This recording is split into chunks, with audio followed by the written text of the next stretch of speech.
Nampally exhibition ground లో చేప ప్రసాదం పంపిణీ ముగిసింది. నిన్న ఉదయం ప్రారంభమైన పంపిణీ ఈ రోజు ఉదయం ముగిసింది. దాదాపు 1,00,000 మంది ప్రసాదం తీసుకున్నట్లు తెలుస్తోంది. పంపిణీ క్లోజింగ్ పై అప్డేట్స్ విజయ్ అందిస్తారు. నిన్న ఉదయం 8 గంటలకు ప్రారంభమైనటువంటి చేప ప్రసాద పంపిణీ ఇప్పటివరకు నిరంతరాయంగా కొనసాగింది. గత సంవత్సరంతో పోలుస్తుంటే ఈసారి అధిక సంఖ్యలో పేషెంట్స్ వచ్చి చేప ప్రసాదం తీసుకున్నట్టు మత్స్యశాఖ అధికారులు చెప్తున్నారు. సుమారు 60,000 వరకు టోకెన్లను అందించామని చెప్పి మత్స్యశాఖ అధికారులు చెప్తున్నారు. నిరంతరంగా ఎలాంటి అవాంఛనీయ సంఘటనలు జరగకుండా చేప ప్రసాద పంపిణీ పూర్తయింది. ప్రస్తుతం మనతో మాట్లాడడానికి బత్తిని అరుణాథ్ గౌడ్ గారు ఉన్నారు. వారి మాటల్లోనే అడిగి తెలుసుకుందాం. చెప్పండి, గత సంవత్సరాలతో పోలిస్తే ఈసారి ఎంతమంది చేప ప్రసాదాన్ని తీసుకున్నారు?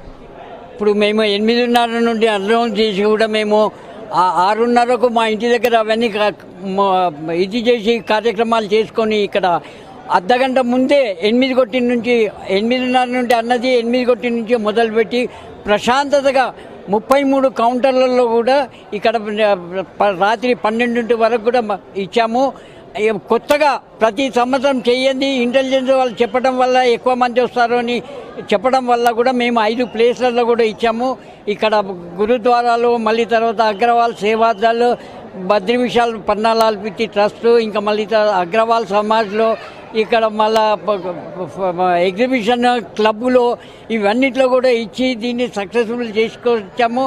ఇంతవరకు ఎప్పుడు జరగనంత ప్రజలు కూడా ఇక్కడ వచ్చి దీన్ని ఇవి సేవించి పోయారు. 3 తరహాల ప్రసాదం మేము తయారు చేస్తాము. ఒకటి చేప నోట్లో పెట్టేది, ఇంకోటి బెల్లం ప్రసాదం. ఎందు గురించి చెప్తున్నాము అంటే ఈ సంవత్సరము కరువులు కాటకాలు ఉండటం వల్ల కూడా, ఎండలు ఎక్కువ ఉండటం వల్ల కూడా చేప ఎక్కువ దొరకడం లేదు అని చెప్పడం వల్ల కూడా మాకు ప్రిన్సిపల్ సెక్రటరీ గారు వాళ్ళందరూ అన్నారు దీని గురించి ఎక్కువ బెల్లం ప్రసాదం తయారు చేసుకోమని. అంటే అది కూడా ఎక్కువ ప్రసాదం తయారు చేసి నిరంతరాయంగా ఇది వీళ్ళని సక్సెస్ఫుల్గా పోయిన సంవత్సరం ప్రతి సంవత్సరం తొక్కిసలాట జరుగుతుంది. కానీ ప్రభుత్వ యంత్రాంగము, పోలీస్ యంత్రాంగము ఈసారి 33 కౌంటర్లు చేసి చాలా సక్సెస్ఫుల్గా దీన్ని ఏ గొడవలు జరగకుండా, ఎవరికి ఇబ్బంది కలగకుండా చాలా మాకు చేశారు. ఈ పోలీస్ యంత్రాంగానికి మేము ఎంతో రుణపడి ఉన్నాము.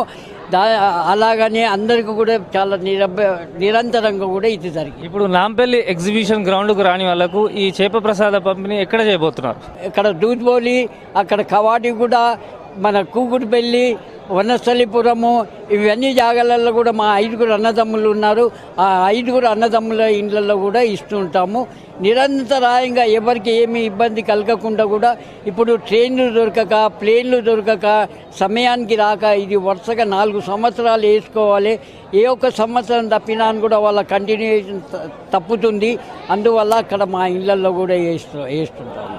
అది మొత్తానికి చూసినట్టయితే నిన్న ప్రారంభమైనటువంటి చేప ప్రసాద పంపిణీ ప్రశాంతంగా ముగిసింది.